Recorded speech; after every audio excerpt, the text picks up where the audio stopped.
രണ്ടാം ഘട്ട സ്ഥാനാർത്ഥി പ്രഖ്യാപനത്തിനൊരുങ്ങി ബി.ജെ.പി. ബുധനാഴ്ച ചേരുന്ന കേന്ദ്ര തെരഞ്ഞെടുപ്പ് സമിതി രണ്ടാം ഘട്ട സ്ഥാനാർത്ഥി പട്ടികയ്ക്ക് അന്തിമ രൂപം നൽകിയേക്കും.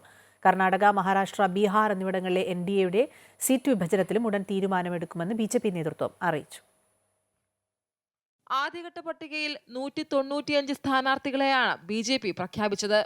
രണ്ടാം ഘട്ട സ്ഥാനാർത്ഥി നിർണയത്തിനായുള്ള തയ്യാറെടുപ്പുകളും ബി.ജെ.പി. തുടങ്ങി. സംസ്ഥാന ഘടകങ്ങൾ നൽകിയ പട്ടികയിൽ നിന്നും വിജയസാധ്യത കണക്കിലെടുത്താകും സ്ഥാനാർത്ഥികളെ കണ്ടെത്തുക.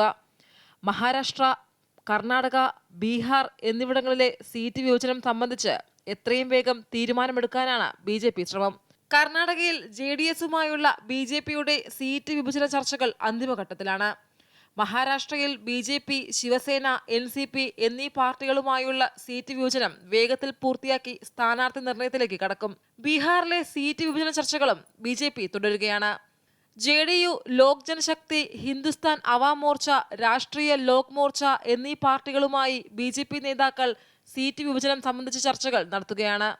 ഉത്തർപ്രദേശിൽ ബി.ജെ.പി. സഖ്യത്തിൽ മത്സരിക്കുന്ന രാഷ്ട്രീയ ലോക്ദൾ 2 സീറ്റുകളിലെ സ്ഥാനാർത്ഥികളെ പ്രഖ്യാപിച്ചു കഴിഞ്ഞു. അമൃത ന്യൂസ്, ന്യൂഡൽഹി.